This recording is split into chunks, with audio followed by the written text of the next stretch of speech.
Bonsoir les amis, bienvenue ce soir pour un live spécial avec une amie résistante. Je vous dis pas son nom, voilà, c'est la petite surprise du soir. Mais avant de vous la présenter, je vais vous présenter un petit clip qu'un de ses amis a fait, qui est franchement génial. Écoutez. Explosion! Réveillez-vous!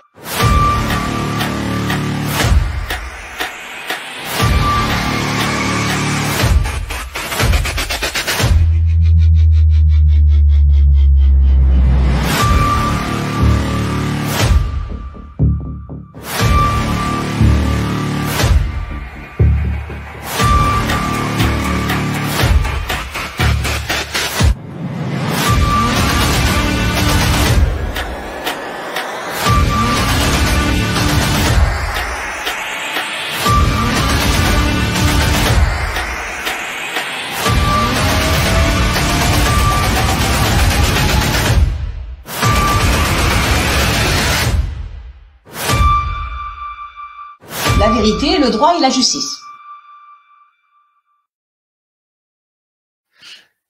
Eh oui, la vérité, le droit et la justice. Et elle va nous en parler un tout petit peu plus tard. Alors, notre invitée, c'est Jocelyne Chassard. Pour certains d'entre vous qui ne connaissaient pas Jocelyne Chassard, je vais vous montrer une petite photo. Voilà, c'est cette dame. Je suis sûr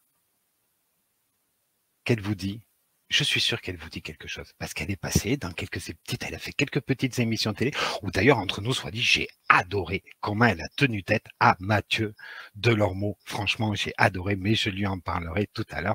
Et je vais accueillir notre amie Jocelyne. Bonsoir Jocelyne. Bonsoir Pierre.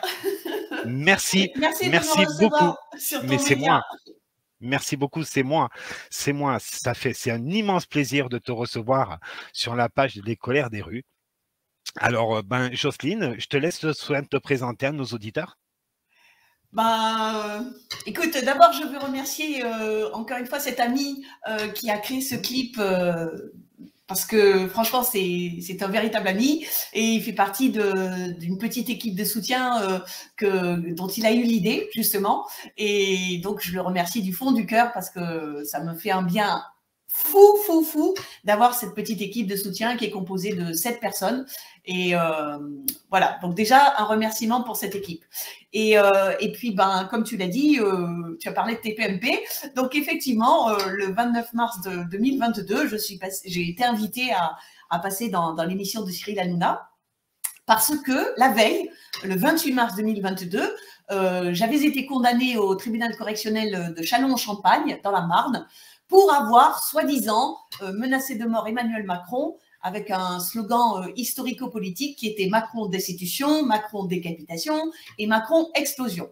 Donc, j'avais expliqué à la procureure de Châlons-en-Champagne, qui s'appelle Ombéline Mahuzier, que ce n'était absolument pas une menace de mort, parce que de toute façon, j'ai pas d'hélicoptère à ma disposition pour aller atterrir sur le toit de l'Élysée et puis couper la tête à Emmanuel Macron. Donc, je lui avais expliqué que c'était vraiment historico-politique.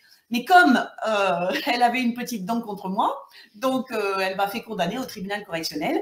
Et le lendemain, donc Cyril Hanouna m'a invité à passer dans son émission.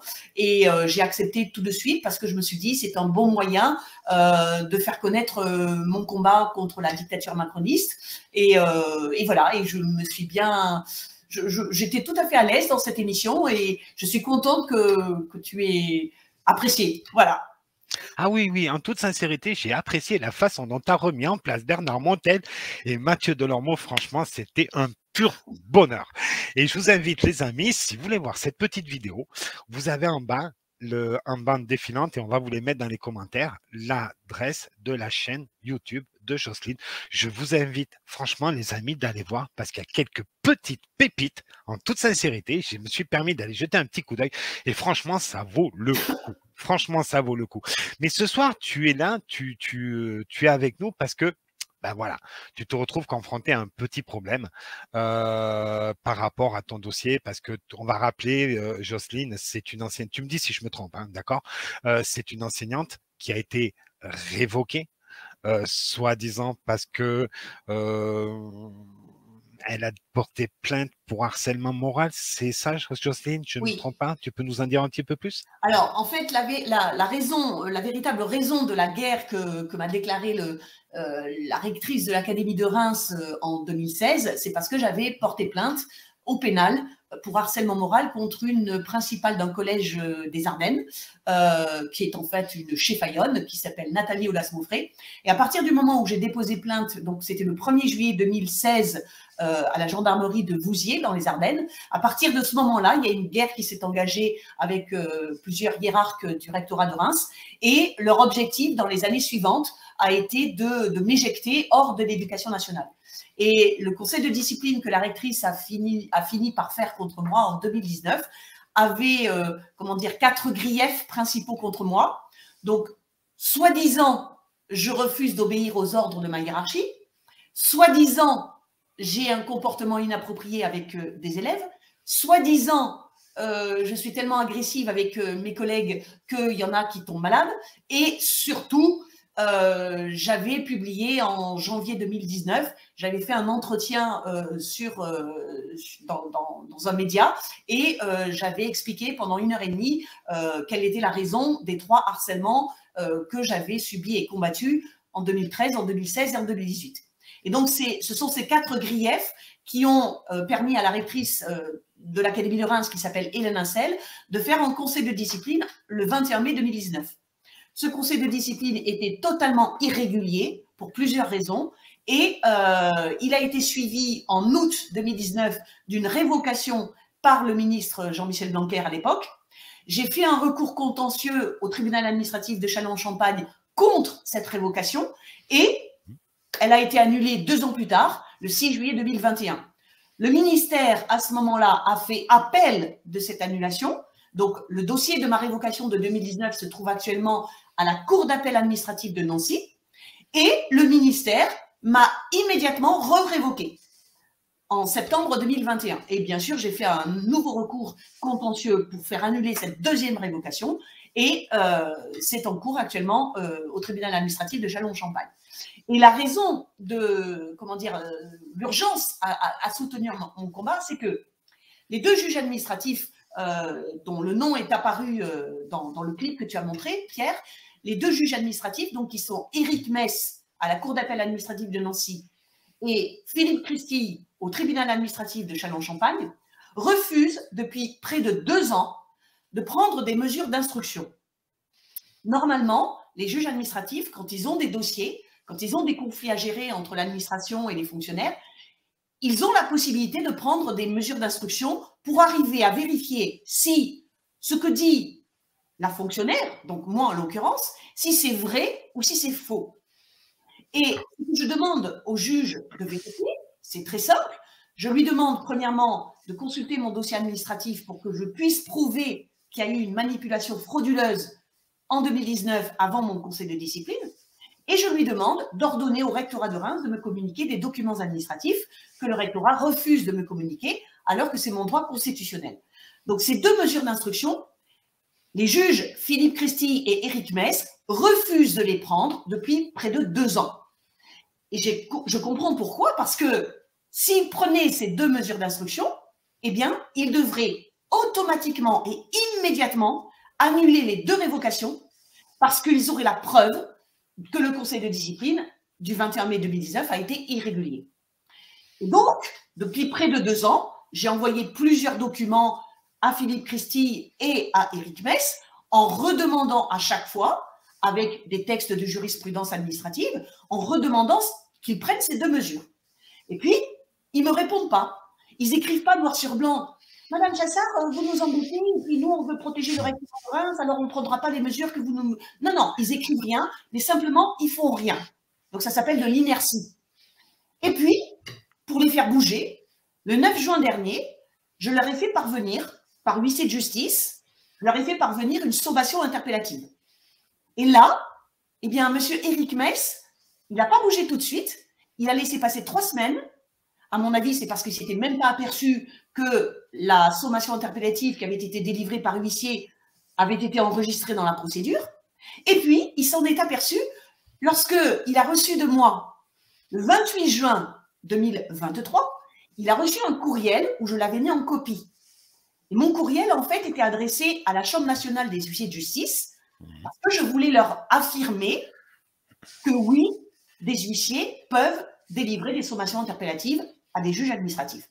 Donc, j'envoie ce courriel le 28 juin à la Chambre nationale des huissiers de justice. Donc, il devait y avoir une vingtaine d'huissiers, tu vois.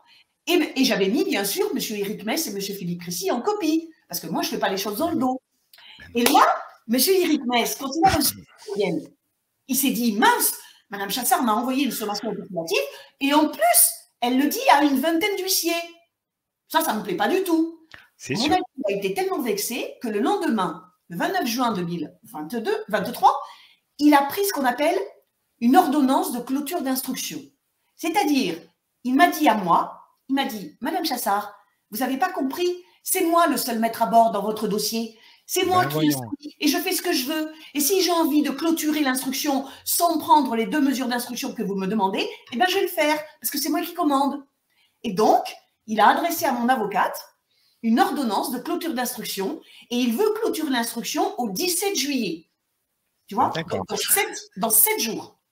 Et il veut clôturer l'instruction sans prendre les 2 mesures d'instruction que je lui demande de prendre depuis presque 2 ans. Et s'il fait cela, eh bien, il se rendra coupable de déni de justice, il se rendra coupable de complicité de harcèlement moral avec le rectorat de Reims et il montrera sa partialité par son refus de vérifier ce que je dis, par son refus de le vérifier en me laissant consulter mon dossier. Il pourrait d'ailleurs lui-même aller le consulter pour vérifier ce que je dis, et en refusant d'ordonner au rectorat de me communiquer des documents administratifs, alors que c'est mon droit constitutionnel. Tout à fait. Voilà. Tout à fait. J'espère que j'ai bien résumé, Pierre. Oui, tout à fait. Tu viens de me dire que ton dossier peut être classé, enfin, l'instruction peut être classée le 17 juillet. Qu'est-ce que ça, voilà, qu'est-ce que ça entraînerait pour toi si le dossier était classé le 17 juillet? Alors, si l'instruction de mon dossier à la Cour d'appel administrative de Nancy, si elle est fermée, clôturée le 17 juillet, ce qui risque de se passer, moi je suis persuadée que c'est tout à fait possible, hein, ce qui risque de se passer, c'est que M. Éric Mess, après avoir clôturé l'instruction le 17 juillet, va fixer une audience, c'est-à-dire un moment où je vais me rendre à la Cour d'appel et où je vais pouvoir plaider. D'accord? Donc, il va fixer une audience. Et à mon avis, il peut très bien la fixer avant la fin du mois de juillet 2023. Ah oui. Et ce qui risque de se passer, c'est qu'à l'audience, évidemment, je vais exposer mes arguments. Je vais dire, cher monsieur, je vous ai déjà écrit, tout ce que je viens de t'expliquer. Après l'audience, s'il met l'audience à la fin juillet, après l'audience, il va dire, ben voilà, j'ai encore quelques jours, je vais délibérer et puis je vais rendre mon jugement. Donc, il peut très bien rendre son jugement, par exemple, début août. Et là, ce qu'il peut faire, c'est il peut rejeter mon recours. Et s'il fait ça, Pierre, ça veut dire que moi, pour continuer mon combat pour avoir justice, eh bien, je vais devoir aller au Conseil d'État. Je vais devoir aller au dernier niveau de la juridiction administrative en France. Et cela veut dire que je vais devoir encore accumuler du stress. Je vais devoir encore dépenser de l'énergie pour trouver l'avocat au Conseil d'État. Je vais devoir payer l'avocat au Conseil d'État parce que ça se situe entre 3 000 et 4 000 euros. Et je vais devoir, bien sûr, attendre et attendre et attendre. Et donc, le juge Éric Mess, à mon avis, ce n'est que mon interprétation personnelle, bien sûr. Ce qu'il veut, c'est se débarrasser d'un dossier qui est explosif. Je le dis depuis 2016, mon dossier de contentieux avec le rectorat de Reims est explosif. Et M. Éric Mess, il veut s'en débarrasser le plus vite possible et il veut me forcer à continuer mon combat jusqu'au Conseil d'État. Voilà ce qui risque de se passer. D'accord. Mais vous avez entendu, les amis, elle a dit révocation en 2016. Ça veut En dire 2019. La première révocation, c'est 2019. 2019. Ça veut dire que ça fait 4 ans qu'elle se bagarre. Et à l'écouter, les amis, franchement, je m'aperçois que c'est un véritable parcours du combattant. Oui. Je m'aperçois qu'en face de nous, on a une justice qui a perdu, excusez-moi de dire ça comme ça, le sens de mot justice. Je m'aperçois qu'on l'a fait tourner en rond, qu'on l'a fait mariner, qu'on a, ouais, on n'a pas vu, machin, nani. Et moi, ce qui me surprend, vous voyez, c'est que elle vient de le dire, elle vient de dire, oui, mais si clôture le dossier l'instruction le 17, il est capable de me faire une acte d'audience avant la fin juillet. C'est-à-dire que vous avez des personnes, parce qu'ils ont un tout petit peu de pouvoir, ils s'amusent avec la personne, ils la font mariner pendant 4 ans, ils lui font dépenser de l'énergie, ils lui font dépenser de l'argent pendant 4 ans, et en l'espace de 3 semaines, ils sont capables d'avoir une audience. Là, en toute sincérité, les amis, je ne sais pas si vous êtes comme moi, mais moi, il y a franchement de sérieuses questions que je me pose. Tout à l'heure, Jocelyne, tu nous parlais de sommation interpellative. Est-ce que tu peux nous expliquer à nos amis qui nous écoutent ce que c'est une interpellation? Une sommation interpellative. Oui. Voilà, merci. Alors, donc, en fait, c'est un acte juridique qui est délivré par huissier de justice. Donc, une sommation interpellative, c'est un document écrit qu'un huissier ou une huissière va déposer chez quelqu'un avec qui je suis en conflit ou chez quelqu'un à qui je veux demander quelque chose de façon très solennelle. Donc, la sommation interpellative, c'est un document écrit que j'ai rédigé. En fait, il y a deux parties. Il y a une partie où j'expose les faits qui se sont déroulés et qui m'amènent à lui délivrer cette sommation. Et puis, il y a une partie où j'ai mis des décisions de jurisprudence.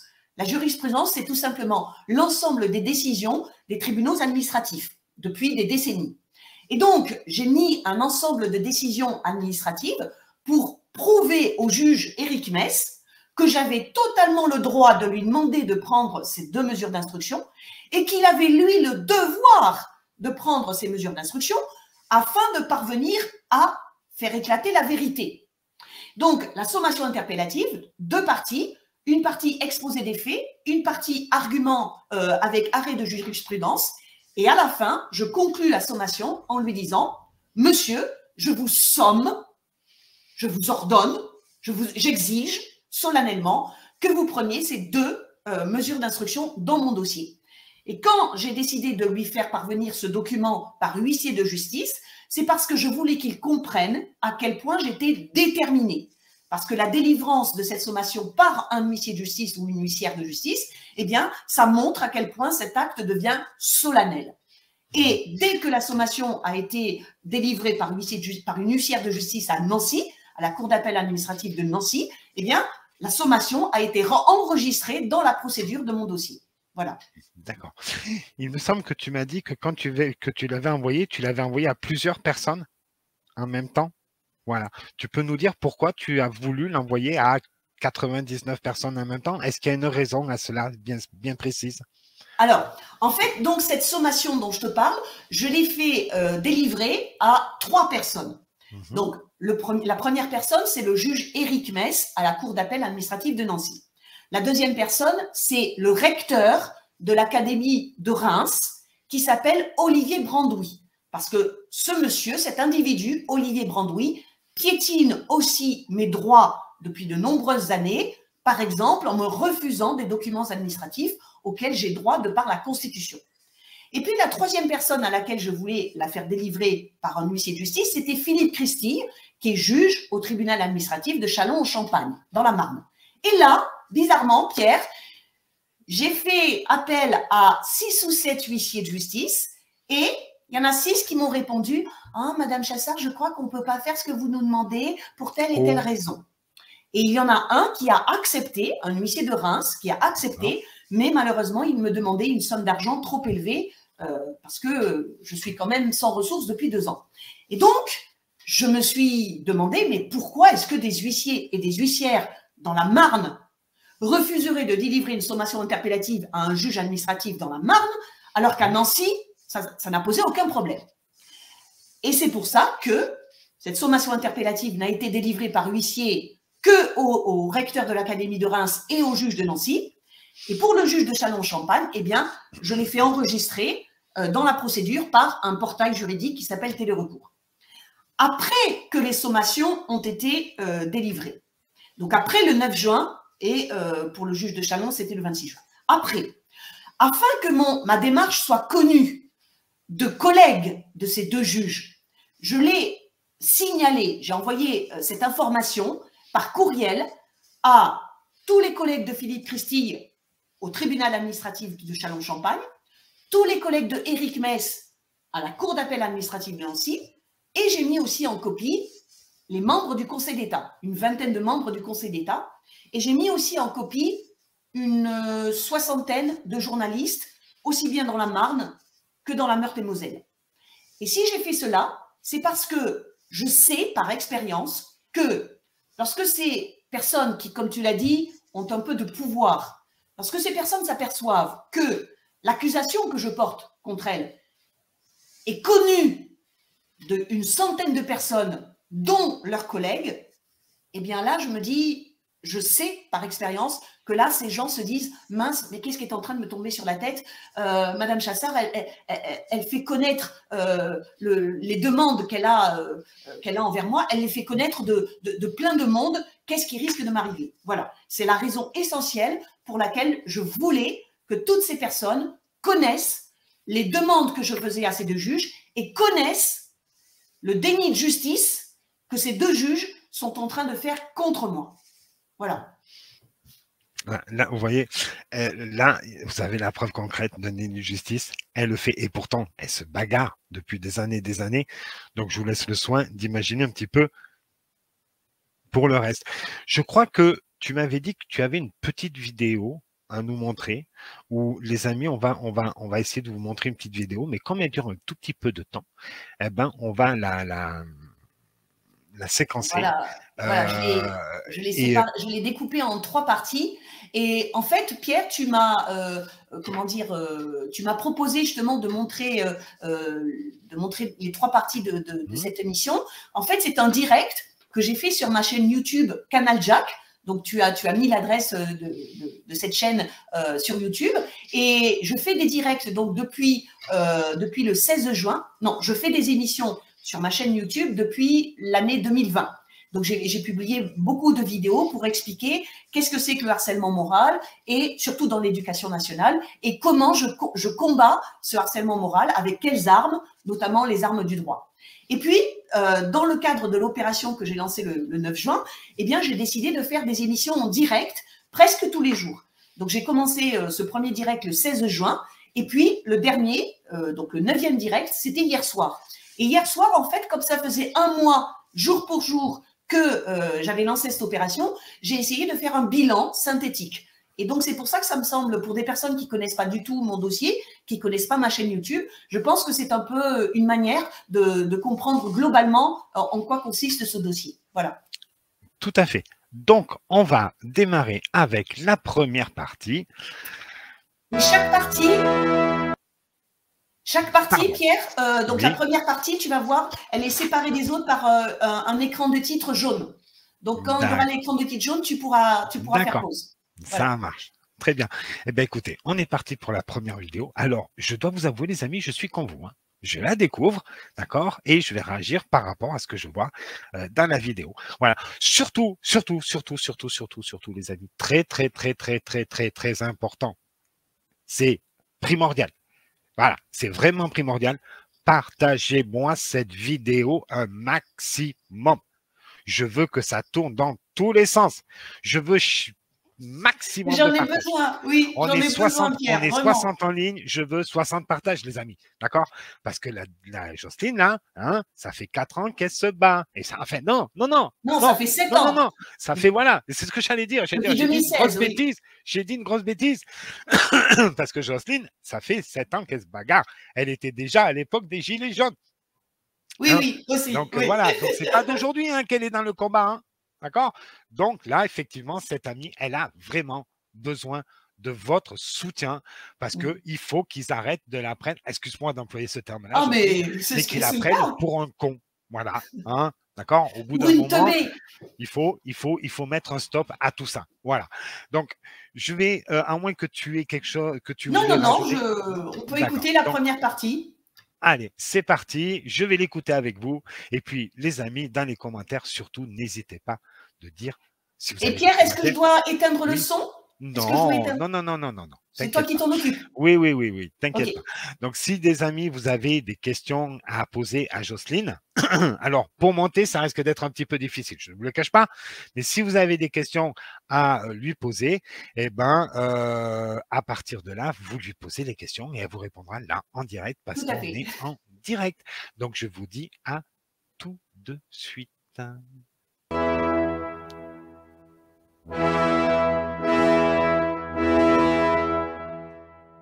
Bonjour à toutes et à tous. Alors, nous sommes aujourd'hui le 9 juillet 2023. Il est 22h10 et je voulais faire un bilan aujourd'hui du combat que je mène contre le déni de justice de 2 juges administratifs dont vous voyez les noms apparaître à l'écran, c'est-à-dire Éric Mess, qui est à la Cour d'appel administrative de Nancy, et Philippe Christille, qui est au tribunal administratif de Châlons-en-Champagne. Et donc, j'ai lancé ce combat contre ces 2 juges qui refusent de protéger mes droits. Je l'ai lancé le 9 juin 2023 en leur faisant délivrer des sommations interpellatives par huissier. Bon, et donc cela fait exactement 1 mois, date à date, que ce combat a commencé et je savais que ce serait chaud, mais ça s'est confirmé. Alors aujourd'hui, j'avais justement envie de vous faire un petit bilan de ces 4 semaines de combat et en plus aujourd'hui c'est un jour particulier parce que c'est mon anniversaire, donc aujourd'hui j'ai 61 ans. Voilà, et je suis toujours aussi combative pour défendre mes droits de citoyenne de la République française. Ce que je voulais vous expliquer, c'est donc faire le bilan de ces 4 semaines et commencer par contextualiser ce combat. Donc, je vous invite à écouter sur ma chaîne Canal Jack, sur ma chaîne YouTube Canal Jack, je vous invite à écouter cet entretien qu'on a fait avec mon ami Jean-Baptiste le 16 juin 2023. Et il avait préparé beaucoup de questions après avoir vu plusieurs des vidéos que j'ai publiées sur ma chaîne concernant le harcèlement moral du rectorat de Reims à mon encontre depuis le 1er juillet 2016.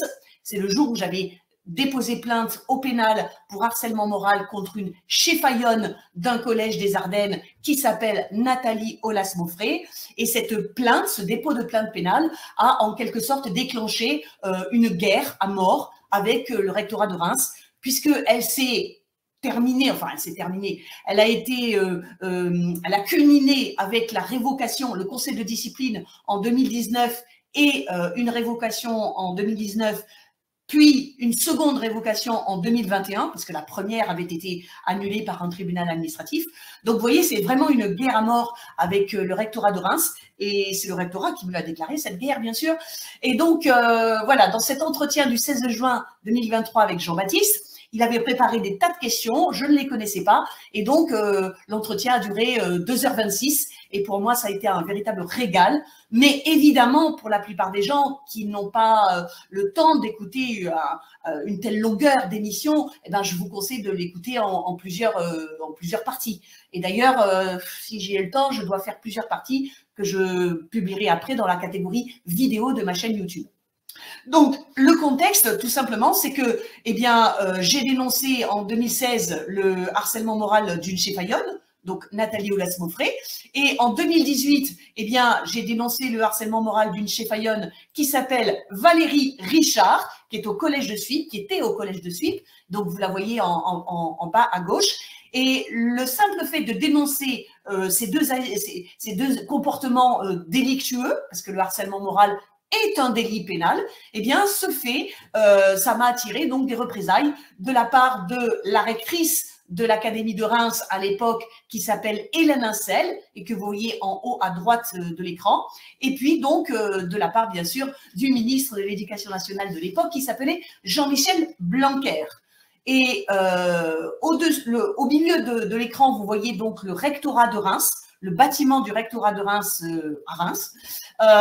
Et puis, juste au-dessus du bâtiment, vous voyez un monsieur qui a une muselière, qu'on appelle aussi masque facial, soi-disant pour protéger contre le Covid.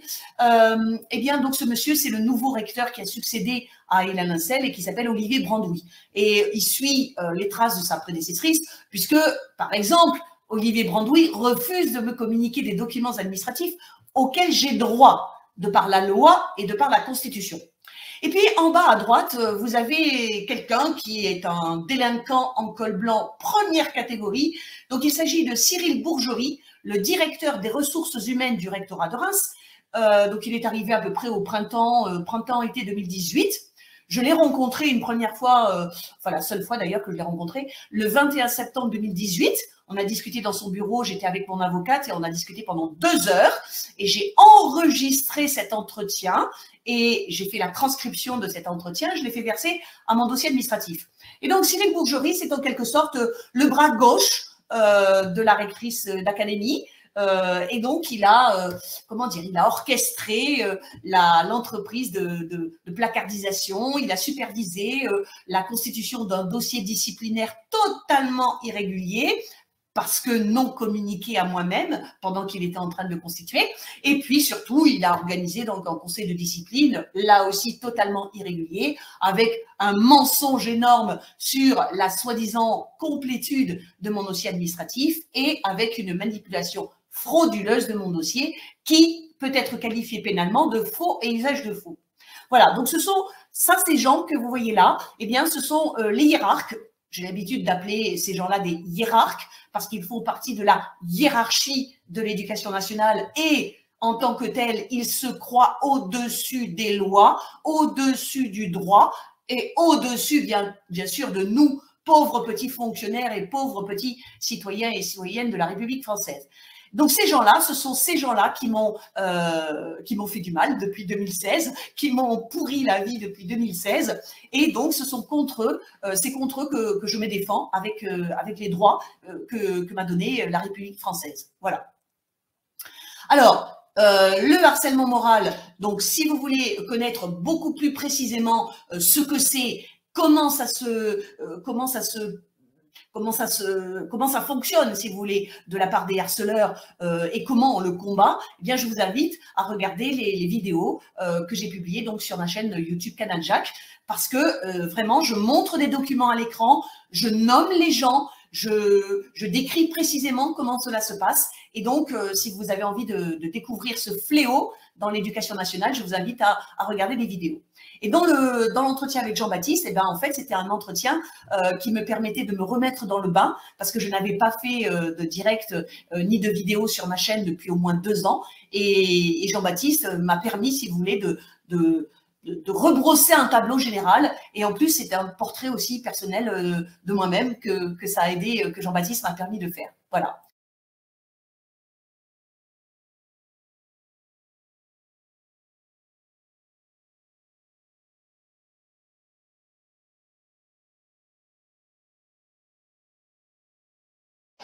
Bon, bah ça s'appelle une faute de débutant. J'ai glissé sur une peau de banane. Je suis désolé, les amis.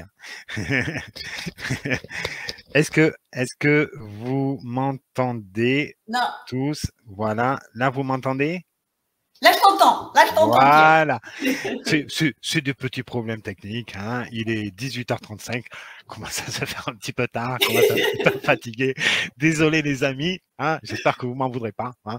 Donc, je disais, Jocelyne, que j'avais une première question pour toi d'Élise Duré qui disait oui. Comment se fait-il que ta plainte pour harcèlement moral de ta hiérarchie, tes directrices de collège, a engendré une guerre de la part de la rectrice et même du recteur suivant? Et tu as raison, parce que j'étais en train d'écouter et je disais, mais là, c'est carrément de l'acharnement. Tout à fait. Ils se sont acharnés contre toi. Tout à fait. Je sais pas ce que tu leur as fait, mais alors c'est très simple. Je sais pas, quand tu poses la question, je sais pas ce que tu leur as fait. C'est très, très simple. Donc, j'ai porté plainte contre cette chifaillonne qui s'appelle Nathalie Aulas-Moffret, qui d'ailleurs a été déplacée en 2017 dans un autre établissement de la Marne. C'est une des victoires que j'ai obtenues en 2016-2017. Ensuite, elle a été déplacée dans une autre académie, l'académie de Versailles. Et là, en 2018, elle est arrivée dans un lycée à Sceaux, dans le 92. Et là, elle a recommencé ses agissements harceleurs contre 2 professeurs. Et lesquels, l'une de ces 2 professeurs m'a contactée par la suite. Et donc, j'ai un témoignage de sa part. Mais donc, le 1er juillet, je porte plainte contre elle à la gendarmerie de Vouziers. Et bien sûr, j'en informe par courriel la DRH du rectorat de Reims. Et le 13 juillet 2016, je vais au rectorat de Reims pour consulter pour la première fois de ma carrière. Donc, je suis devenue fonctionnaire de l'éducation nationale en 1991. Et en 2016, je vais consulter mon dossier administratif pour la première fois de ma carrière. Je suis accompagnée d'un délégué syndical qui s'appelle Sylvain Demey de la CGT. Et c'est là, dans ce dossier, que je découvre 11 textes, 12 textes mensongers et diffamatoires qui ont été écrits dans mon dos pendant la semaine du 23 au 30 juin 2016 par 11 personnels du collège de Grand-Pré dans les Ardennes. Je découvre ça parce que je l'ignorais. Et ça, déjà, Pierre, c'est une violation du principe du contradictoire. C'est-à-dire que j'aurais dû être averti par la DRH du rectorat de Reims, puisque c'est elle qui a la charge de gérer les dossiers individuels des fonctionnaires. J'aurais dû être averti que ces pièces venaient d'être versées à mon dossier pour que je puisse répondre aux diffamations aux mensonges qui étaient contenus dans ces textes. Et lorsque je découvre donc ces textes, je discute ensuite, donc j'écris un courriel à la DRH en lui disant « Madame, je viens de découvrir des pièces que je ne connaissais pas et ça me stupéfie, donc ne vous inquiétez pas, je vais répondre aux mensonges qui sont dans ces textes. » Et je demande au délégué syndical qui est avec moi, donc, je redis son nom parce qu'après il m'a un petit peu lâché, hein, donc il s'appelle Sylvain Demey de la CGT, et je lui dis « Mais enfin, mais comment c'est possible qu'une DRH du rectorat de Reims, en 2016, comment c'est possible qu'elle piétine le droit, qu'elle piétine le principe du contradictoire, qu'elle ne m'avertisse pas que ces textes ont été versés à mon dossier? Comment c'est possible ?» Et là, Sylvain Demey réfléchit quelques secondes et il me dit, écoute bien, il me dit « Parce que personne ne les met au tribunal. » Et donc, ça, c'est le nœud du problème. C'est le nœud du problème. Moi, j'ai compris, depuis le jour où j'ai porté plainte, le 1er juillet 2016, pour moi, c'était une évidence. Parce que j'avais des preuves, j'avais accumulé les courriels, etc. Donc, c'était une évidence de porter plainte. Mais depuis 7 longues années, je me suis aperçue que je fais partie des 5% d'enseignants de l'éducation nationale qui, dans une situation de harcèlement moral, vont jusque-là, vont jusqu'à porter plainte, vont jusqu'à déposer 13 recours administratifs contre 13 décisions défavorables. Je fais partie des 5% qui peuvent faire ça, parce que ça demande une énergie absolument gigantesque de mener ce combat. Et donc, les hiérarques du rectorat de Reims, mais aussi du ministère de l'Éducation nationale, étant donné qu'ils savent par expérience, ils le savent, que dans une situation de harcèlement moral, 95% des profs vont tomber malades, demander leur mutation, accepter un congé de longue maladie, démissionner, éventuellement se suicider. Par expérience, ils savent que 95% des profs vont réagir de cette façon-là. Et avec moi, ils se sont aperçus qu'il y en avait 5% qui défendent ses droits jusqu'au bout. Donc c'est pour ça que c'est devenu une guerre à mort. Parce que je défends mes droits. Depuis 7 longues années, j'ai acquis une connaissance justement de la jurisprudence administrative, de mes droits, et je pourrais très bien, comme l'a dit mon avocate, travailler actuellement comme assistante juridique dans un cabinet d'avocats. Donc, je pense que le rectorat de Reims n'a jamais vu une fonctionnaire qui connaît ses droits et qui se défend comme une citoyenne de la République française. Je pense qu'ils n'ont jamais vu ça. Voilà. Et donc, c'est pour ça que c'est devenu une guerre à mort. Moi, j'ai toujours dit depuis 2016, mon dossier avec le rectorat de Reims, mon contentieux, il est explosif pour les gens du rectorat de Reims. Pour la rectrice Hélène Nacelle, que tu as vu en photo, pour le DRH Cyril Bourgerie. Donc, c'est explosif. Et donc, la seule façon pour ces gens de ne pas exploser, c'est de me faire taire par tous les moyens. C'est tout. Ah ouais, ça devient grave. Ça devient très, très grave. Moi, je suis d'accord avec, et j'ai le même ressenti que Élise Duré, qui me dit, qu'elle dit, c'est surtout une réaction bizarre de leur part, je trouve. Moi, je comprends pas. Moi, voilà, je comprends pas. Ça veut dire quoi? Ça veut dire qu'à partir du moment où une personne prend conscience qu'on dit des choses qui sont fausses, ben, ça veut dire quoi? Ça veut dire que la personne n'a pas le droit de se défendre. Alors moi, en toute sincérité, quand je vois le combat et quand j'écoute Jocelyne, je me dis waouh, elle a du courage. Elle a du courage parce que après tout ce qu'elle est en train de se battre, je me dis effectivement, ça doit être épuisant pour toi. Je veux dire, en toute sincérité, je te force et honneur à toi parce que je ne sais pas comment tu fais pour trouver le courage, parce qu'on dirait franchement que c'est le pot de fer contre le pot de terre et que c'est un vrai parcours du combattant. Et moi, c'est ça que je comprends pas, les amis. Pourquoi tant d'acharnement? Qu'est-ce qu'il y a? C'est quoi? C'est un clan? Ils sont entre copains? Ils se protègent les uns les autres? Ah, Alors, je crois que j'ai pas tapé loin. Alors, je voudrais répondre sur 3 points par rapport à ce que tu viens de dire. D'accord? Premièrement, tu me demandes comment j'ai le courage et est-ce que ce n'est pas épuisant? Et deuxièmement, tu as parlé du pot de terre contre le pot de fer.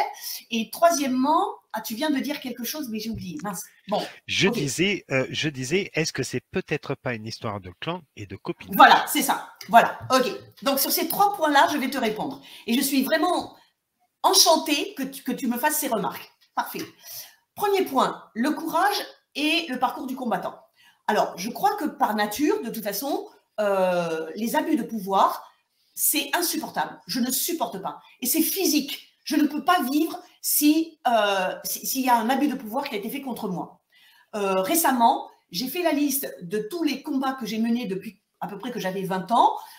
Soit c'était des combats contre quelqu'un qui m'avait attaqué, soit c'était des entreprises de longue haleine que j'ai réussi. Et donc, j'ai fait le total. Ça fait sur 22 combats que j'ai menés, il y en a un que j'ai perdu. Il y en a un qui est en suspens, c'est celui dont je te parle. Et il y en a 20 que j'ai gagnés. Voilà. Donc, je pense que par nature, maintenant, à l'âge que j'ai, je peux dire, si on m'attaque, je contre-attaque et la plupart du temps, je gagne. Parce que je ne supporte pas l'injustice et je ne supporte pas les abus de pouvoir. La deuxième chose que tu as dite, c'est sur… Ah, maintenant j'ai perdu Pierre, zut. Le pot de terre contre le pot de fer. C'est voilà. ça. Donc ça, ce conseil, d'accord? Oui, Jocelyne, tu vas t'épuiser, tu sais, l'administration, c'est un rouleau compresseur, tu vas être le pot de terre contre le pot de fer, tu sais, franchement, il vaut mieux peut-être abandonner, Ok. Moi, je réponds toujours de la même façon. Est-ce que tu connais, Pierre, l'histoire, alors certes, à moitié historique et à moitié romancée, de David et Goliath, dans la Bible? Tout à fait. Eh bien, moi, je prétends, enfin en tout cas, j'en suis intimement convaincue, mon combat, c'est celui de David contre Goliath. Et c'est David qui a gagné. Goliath était un super guerrier d'un peuple qui s'appelait les Philistins et qui était en guerre avec le peuple hébreu. Et pendant de longues années, les Philistins, qui avaient une armée bien supérieure, en nombre et puis aussi en armes, les Philistins ont battu les Hébreux. Et puis, un jour, eh bien, il y a un jeune homme qui s'appelait David, qui était un berger, et qui a dit, eh bien moi, je me propose pour livrer un duel à ce Goliath. Et si je gagne ce duel contre Goliath, eh bien, les Philistins devront quitter notre terre et ils devront repartir chez eux. Et donc, Goliath a accepté, bien sûr, parce que, évidemment, avec son, comment dire, sa mégalomanie de toute puissance, Goliath n'imaginait pas que David pouvait le battre et il pensait qu'il écraserait David comme un moucheron. Et David, en fait, comme c'était un jeune berger, il avait l'habitude, pour ramener des brebis, d'utiliser une fronde. Donc, c'était la seule arme que David avait en main lorsqu'il s'est présenté sur le terrain pour livrer duel à Goliath. Et donc, David a agité sa fronde, il a fait tourner sa fronde et il a lancé une pierre qui est venue directement se loger dans le front de Goliath. Et Goliath a été terrassé et il est tombé par terre et les Philistins ont perdu. Eh bien, moi, depuis le début, Pierre, franchement, je me sens comme David face à Goliath. Et je sais que cette administration de l'éducation nationale, qui est, et ça je réponds à ton second point, c'est-à-dire l'entre-soi de ces gens. L'éducation nationale est devenue, je dis bien qu'elle est devenue, hein, parce que comme je suis rentrée dedans en 1991, j'ai vu la décadence et la dégénérescence. L'éducation nationale aujourd'hui est devenue une administration qui a un comportement mafieux. Mafieux. Je n'hésite pas à le dire. Il n'y a pas que moi qui l'ai dit en plus et qui l'ai écrit. Et donc, je suis sûre que je vais gagner ce combat parce que cette administration de l'éducation nationale, comme Goliath, se croit toute puissante, se croit protégée par certains procureurs de la République, par exemple, qui ont classé mes plaintes sans suite, sans ouvrir d'enquête, se croit protégée par certains juges administratifs, par exemple, qui ne prennent pas les mesures d'instruction. Et l'éducation nationale, le rectorat de Reims, le ministère, croient qu'ils vont m'écraser, ou ils vont m'asphyxier, ou ils vont m'épuiser. D'accord? Mais ils se trompent totalement. Et c'est moi qui vais gagner. Parce que moi, je représente, comme David, je représente le droit, la justice et la vérité. Je dis la vérité depuis 7 longues années. Je l'ai écrit à de maintes et maintes reprises. Et donc, je ferai exploser au sens métaphorique, les quelques hiérarques du rectorat de Reims qui me pourrissent la vie et qui m'ont diffamé, placardisé, ostracisé, harcelé, qui s'acharnent sur moi, comme tu dis si bien, depuis 7 longues années. Voilà. Et la troisième chose que... Mince, j'ai encore perdu le fil. Tu as un petit peu répondu parce que la troisième chose, c'était les clans et les copinages. Voilà, et tu viens de me répondre qu'en fait, c'est effectivement de la mafia. Alors, je termine juste sur quelque chose aussi que tu as dit, c'est-à-dire le risque d'épuisement. Donc, il est vrai que depuis ces 7 longues années, à 3 reprises, j'ai traversé ce que j'appelle des tunnels. Donc, à chaque fois, c'était l'automne. Donc, c'était à l'automne 2020, l'automne 2021, l'automne 2022. Et à chaque fois, le nombre de mois pendant lesquels j'ai traversé ce tunnel a augmenté. Et donc, ces tunnels, c'était un mélange d'épuisement nerveux, intellectuel, et de démoralisation, de dépression. Et à chaque fois, heureusement, j'ai eu pour me soutenir un médecin, mon médecin traitant, un médecin psychiatre, des psychologues et surtout quelques amis. D'accord? Et puis le sport aussi qui m'a permis de rester en bonne forme. Et donc, cet épuisement, je sais ce que c'est. Le dernier, celui qui a commencé fin 2022 et qui a duré jusqu'en mai 2023 à peu près, c'était le plus violent. J'ai cru vraiment que je m'en sortirais pas et je m'en suis sortie. Donc, je sais ce que c'est, mais je sais aussi que les êtres humains, nous pouvons trouver en nous des ressources absolument inimaginables pour continuer un combat qui est juste. Voilà. Et donc, si je suis repartie au combat à partir du mois de juin, c'est parce que j'avais trouvé les bons soutiens chez les professionnels de santé. J'ai un suivi médicamenteux avec un antidépresseur. Je fais du sport presque tous les jours. J'ai une petite équipe d'amis qui me soutient et ça me donne l'impression d'être invulnérable et ça me fait chaud au cœur. Et de toute façon, je sais que mon combat, c'est celui de la vérité, du droit et de la justice. Donc, je sais que je vais gagner. J'en suis persuadée. Vous voyez, quand on est dans son bon droit, on a la force. On a la force et ça nous donne la force parce qu'on sait qu'au fond de soi, on a raison. Et à partir du moment où on a raison, eh bien, effectivement, on se donne la force. Vous savez, dans les lives, quand je vous disais, dans les cafés live, je vous dis souvent le matin, quand vous avez un objectif, écrivez-le sur le papier, mettez-vous dans la poche. Dites-le à plusieurs fois dans la journée. Certes, dans la journée, vous allez avoir des embûches. Certes, dans la journée, vous allez avoir des pensées négatives qui vont dire « mais je ne vais pas y arriver, mais ça va être dur ». C'est vrai, tout le monde en a. Mais regardez, là, Jocelyne, elle est la preuve. Et ça me fait un immense plaisir que tu sois sur la page des colères de rue. Merci. Parce qu'elle est la preuve vivante, là. Vous ne pouvez pas dire que c'est du pipeau. Vous avez la preuve vivante, là, devant vous, d'une dame qui, ça fait 7 ans, 3 plus 4. D'accord, qui se bat. Et je vais enclencher, si tu me le permets, Jocelyne, avec la deuxième partie. Tout à fait. De la Vas-y, vidéo. Pierre. Voilà. Vas-y. Le déni de justice. Alors, le déni de justice, c'est que pour lutter contre les décisions du recteur, de la rectrice d'académie, puis ensuite du ministre, décisions qui m'ont fait grief, qui m'ont porté préjudice, eh bien, je me suis adressée à des juges administratifs. Parce qu'il y a la juridiction administrative qui est différente de la juridiction judiciaire pénale. Et donc, normalement, ces juges administratifs ont des missions bien déterminées et clairement formulées. Je vous ai mis ces 3 missions principales. La première, c'est d'obliger les administrations publiques à respecter le droit avec un D majuscule. Ça, c'est la première des choses. C'est-à-dire que les juges administratifs doivent repérer les abus de pouvoir de l'administration, doivent repérer les décisions qui sont irrégulières parce qu'elles outrepassent les pouvoirs de l'administration et ils doivent les sanctionner. Ça, c'est la première mission. La deuxième mission, c'est de protéger les droits des administrés et des citoyennes. C'est-à-dire que quand vous avez recours à un tribunal administratif, ce n'est pas forcément parce que vous êtes un ou une fonctionnaire. Ça peut être aussi que vous êtes un ou une citoyen et citoyenne et que il y a des décisions administratives qui vous font grief. D'accord? Donc, quand vous avez recours à ces juges administratifs, eh bien, normalement, il et elle doivent respecter vos droits. Par exemple, dans mon cas, ce sont ces droits-là qui ne sont pas protégés. Le droit à un procès équitable, qui est dans l'article 6 de la Convention européenne de sauvegarde des libertés fondamentales et des droits humains.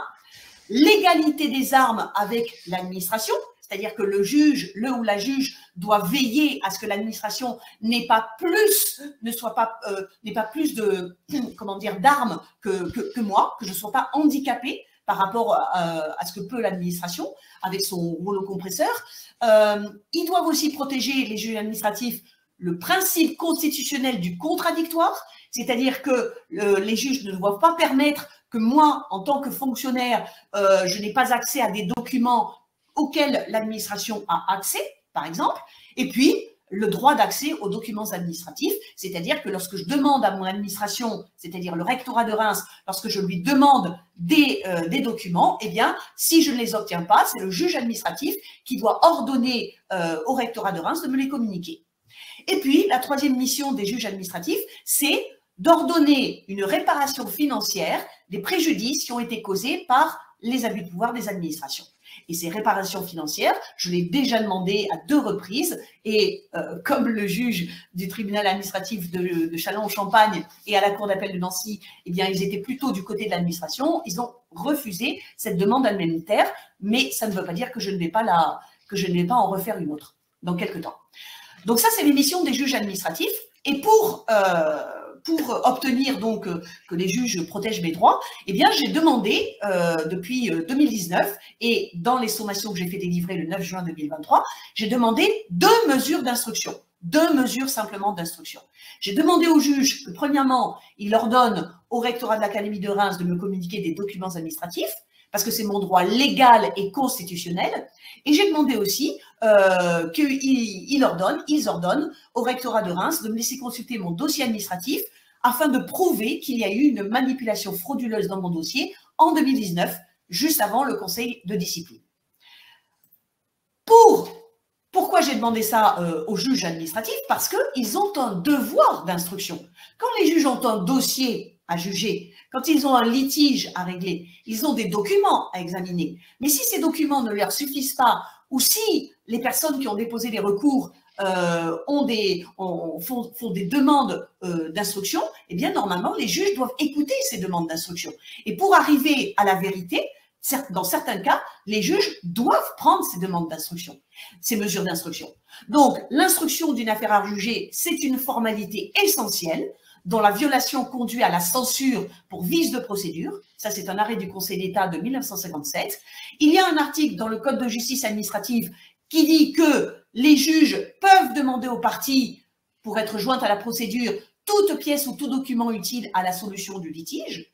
Et il y a des dizaines d'arrêts de jurisprudence du Conseil d'État ou des cours d'appel administratives qui disent que oui, les juges administratifs doivent ordonner toute mesure d'instruction qu'ils estiment nécessaire à la solution des litiges et notamment, doivent ordonner aux administrations la communication des documents qui vont permettre aux juges administratifs de vérifier les allégations des requérants. Or, moi, depuis que j'ai déposé mon premier recours au tribunal administratif en janvier 2017, je n'arrête pas de dire et d'écrire qu'il y a eu des irrégularités de la part du rectorat de Reims, des irrégularités notamment dans le conseil de discipline de 2019, et que donc, c'est à cause de ces irrégularités qu'il faut annuler ce conseil de discipline et qu'il faut annuler les 2 révocations qui ont eu lieu à la suite du conseil de discipline. Et donc, je formule des accusations et je donne aux 2 juges à Nancy et à Châlons, je leur donne des éléments de preuve.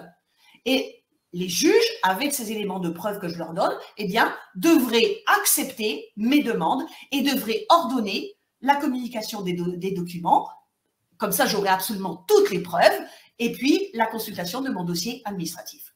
Or, malheureusement, depuis que je fais ces demandes à ces 2 juges que vous voyez à l'écran qui sont premièrement à droite, Philippe Christie, qui est au tribunal administratif de Châlons-Champagne dans la Marne, et Éric Mess, qui est à la cour administrative d'appel de Nancy dans la Meurthe-et-Moselle, eh bien, depuis que je fais ces demandes explicitement par écrit, c'est-à-dire depuis l'automne 2021, eh bien, ni Philippe Christie, ni Éric Mess ne prennent en considération mes demandes. Mais bien sûr, ils ne m'écrivent pas noir sur blanc. Madame Chassard, vous commencez à nous pomper l'air, là, franchement, et puis ce que vous demandez, de toute façon, on ne vous le donnera pas, parce que peut-être qu'on veut protéger le rectorat de Reims. Bien sûr que non qu'ils vont écrire ça. Simplement, comme ils ne font rien depuis presque 2 ans, comme ils ne font rien, ça revient à un refus implicite. Voilà. Et c'est pour ça que je les accuse de déni de justice, parce que dans l'article 26 de la loi 2007-1787 du 20 décembre 2007, eh bien, il y a eu la définition d'un délit de justice lorsque les juges refusent de répondre aux requêtes, c'est le cas, ou négligent de juger les affaires en état et en cours d'être jugés, c'est le cas depuis presque 2 ans, eh bien, il y a délit de justice. Voilà. Et j'ai prévenu Philippe Christie et Éric Mess que je pouvais porter plainte au pénal contre eux pour déni de justice s'ils refusaient toujours de prendre ces 2 mesures d'instruction. Et ce qui est encore plus scandaleux, je vous ai déjà montré ces documents 2 ou 3 fois, c'est que en 2020 et en 2023, dans un recours qu'une collègue enseignante en Martinique a déposé dans la même situation que moi, c'est-à-dire qu'elle faisait face à du harcèlement moral aussi bien dans son établissement scolaire que de la part du rectorat de Martinique. Donc, elle a déposé des recours en excès de pouvoir.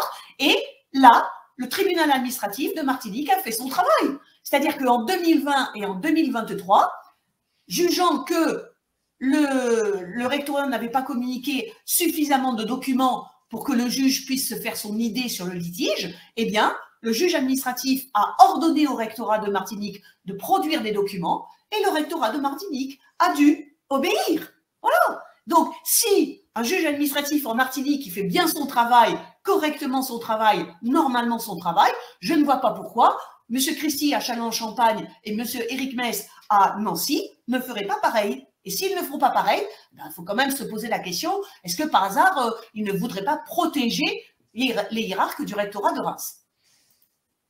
Donc, qu'est-ce que j'ai fait? Et ouais, je vais juste me permettre de faire une petite pause parce que c'est Oui. très intéressant ce que tu dis. Et vous voyez, les amis, il y a vraiment 2 justices. Regardez, à Martinique, ça se passe bien. À Châlons-en-Champagne, ça se passe mal. Ensuite, pour les huissiers de justice à Châlons-en-Champagne, ça se passe mal, mais à Annecy, ça se passe bien. Alors moi, en toute sincérité, nos amis qui habitent à Châlons-en-Champagne, je vous souhaite bon courage. En tous les cas, merci Jocelyne, parce que je sais que si un secteur où il faut éviter d'habiter, c'est en Châlons-en-Champagne, parce que l'administration, c'est un petit peu des teubés. Hein, c'est têtu. Hein, moi, je protège mon copain, et puis le reste, j'en ai rien à foutre. Mais je vais me permettre juste de poser une petite question, Jocelyne, qui m'a frappé, c'est que dans l'une des photos où tu as montré les 2 juges, tu montres une photo, celle de droite, avec un point d'interrogation. Est-ce que tu peux nous expliquer un petit peu pourquoi tu as mis un point d'interrogation? Alors, c'est tout simplement parce que je ne suis pas arrivée à trouver une photo de M. Éric Mess, qui est donc juge à la cour administrative d'appel de Nancy. Je ne suis pas arrivée à trouver une photo de lui, tout simplement. La photo de Philippe Christie, elle était parue dans un article de l'Union, qui est un journal quotidien régional dans mon département, dans ma région. Et pour M. Éric Mess, je ne suis pas arrivée à trouver. Donc, voilà pourquoi j'ai mis un point d'interrogation. D'accord. Alors moi, tu sais, les amis... Mais je suis preneuse, Pierre. Si jamais tu as des auditrices et des auditeurs qui habitent à Nancy et qui pourraient me trouver une photo de M. Éric Mess, eh bien, je suis preneuse. Hein. D'accord. Mais moi, tu sais, moi, on m'appelle un petit peu, d'ailleurs, tu as vu mon pseudo un petit peu sur Facebook, c'est pas pour rien que je m'appelle comme ça. Hein, et moi, je suis un petit peu un fouineur. Hein. Vous savez quoi, les amis? Moi, j'aime bien un petit peu fouiner. C'est mon petit défaut. Donc, pendant qu'on va montrer une deuxième partie de vidéo, eh ben, je vais demander à Jocelyne de bien m'écrire le nom de cette personne en chat privé et je vais aller me faire ma petite recherche. Et je vous dis à tout à l'heure, les amis. qu'est-ce que j'ai préparé? Parce que j'y pense depuis l'automne 2022, mais comme j'ai eu un long passage à vide, eh bien, je n'ai pas pu le faire avant le mois de juin. Donc, qu'est-ce que j'ai fait pour me défendre? Eh bien, je leur ai fait délivrer une sommation interpellative dans laquelle je rappelais tous les arguments pour qu'ils respectent, ils prennent ces 2 mesures d'instruction. Je leur ai rappelé mes droits en tant que citoyenne de la République. Je leur ai rappelé, encore une fois, une douzaine d'arrêts de jurisprudence qui montrent que ces juges ont un devoir d'instruction. Eh bien, je leur ai donc fait délivrer cette sommation interpellative. Donc, le 9 juin 2023 à Éric Mess à Nancy. Et là, vous voyez à l'écran l'enregistrement de cette sommation dans la procédure. Et puis, à Châlons-en-Champagne, je l'ai fait délivrer non pas par huissier de justice, mais en enregistrant directement ma sommation par télérecours citoyen. Alors, à Châlons-en-Champagne, pourquoi est-ce que je n'ai pas pu faire délivrer par huissier de justice? C'est tout simplement parce qu'il y a eu une demi-douzaine d'huissiers et d'huissières qui m'ont dit « Ah, mais attendez, Madame Chassard, nous, on peut pas délivrer de sommation à un juge administratif parce que sur le papier, les juges administratifs, ils sont indépendants et nous, si vraiment on les somme de faire quelque chose, on risque d'être sanctionné. Et puis, ça s'est jamais fait. On n'a jamais entendu parler de ça, Madame Chassard. Donc, non, nous, on n'a pas envie. » Alors, comme moi, il m'a semblé que ce n'était absolument pas normal que des huissiers et des huissières me refusent leur ministère, eh bien, je me suis adressée à la Chambre nationale et à la Chambre régionale des huissiers de justice. Et là, j'ai eu 2 réponses comme quoi, non, finalement, c'est pas possible. Mais il n'y avait aucun texte qui le justifiait. Donc, j'affirme de nouveau que oui, des huissiers et des huissières de justice peuvent délivrer des sommations interpellatives à un juge administratif. Parce que les juges administratifs ne sont pas des juges indépendants, étant donné que leur statut est régi par le statut de la fonction publique d'État. Voilà, tout simplement. Donc, il n'y avait aucun empêchement à ce que ces sommations soient délivrées par huissier de justice. Donc ça s'est passé le 9 juin 2023 et le 26 juin 2023 pour le juge de Châlons-en-Champagne. Comment a réagi monsieur Éric Mess à Nancy, à la cour d'appel de Nancy? Eh bien, pendant 3 semaines, il n'a rien répondu. Il a reçu la sommation le 9 juin 2023. Et puis, en fait, il s'est réveillé le 29 juin. 3 semaines après. Pendant les 3 semaines, non. À mon avis, il n'avait même pas regardé dans la procédure. Hein. Et donc, pourquoi il s'est réveillé? Parce qu'il était en copie d'un courriel que j'ai envoyé justement à la Chambre nationale des huissiers de justice le 28 juin. Et là, il a appris, M. Éric Mess, que je lui avais fait délivrer une sommation par huissier. Donc, à mon avis, il a dû être un petit peu vexé.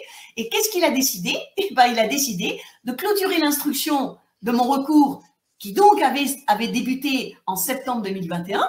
Donc, depuis plus de 18 mois, il n'avait rien fait. Il n'a rien fait, M. Éric Mess, pour examiner les dossiers, pour voir si ce que je disais était vrai. Non, il n'a rien fait. Mais là, dès qu'il apprend que je lui ai fait parvenir une sommation interpellative, mesure de rétorsion, paf, il dit « Madame Chassard, je vais clôturer l'instruction au 17 juillet. » Et ça, c'est important parce que quand il va clôturer l'instruction, il va pouvoir fixer une date d'audience. Et ça sera l'avant-dernière étape avant le jugement. Et à mon avis, M. Éric Mess, ce n'est que mon avis, bien sûr, hein, attention, c'est mon opinion personnelle. Donc, M. Éric Mess, tout ce qu'il a envie, c'est de se débarrasser de la patate chaude.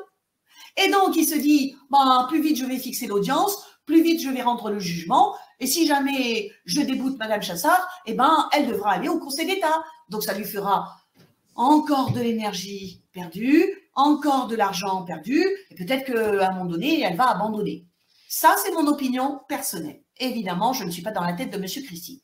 Mais donc, voilà ce qu'il a décidé. Donc, du coup, j'ai dû répondre, j'ai dû riposter. Parce que c'est une atteinte, encore une fois, à mes droits. C'est comme s'il me donnait une gifle, si vous voulez. C'est comme s'il me disait, tout ce que vous me dites, Madame Chassard, avec tous vos arrêts de jurisprudence, avec tous vos droits ceci, vos droits cela, je n'en ai rien à faire et c'est moi qui suis seul maître à bord et c'est moi qui décide. Voilà, c'est un peu comme s'il me disait ça.